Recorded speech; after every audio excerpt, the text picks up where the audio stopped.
Бүгүн Борбордук шайлоо комиссиясы жогорку кеңештин депутаттарын каттады. Бул тууралуу Борбордук шайлоо комиссиясынын төрагасы Тынчтык Шайназаров билдирди. Ал токтомго ылайык БШК 87 депутатты каттаганын маалымдады.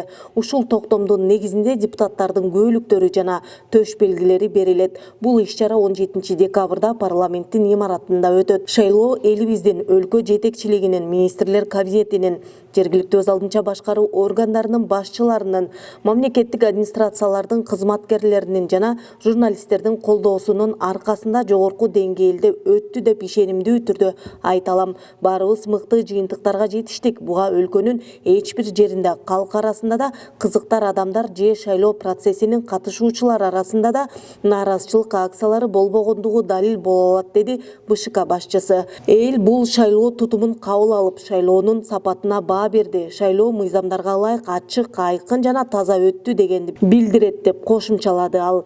Белгилей кетсек, Кыргызстанда жогорку кеңештин депутаттарынын мөөнөтүнөн мурда шайлоо 30 ноябрда өткөн.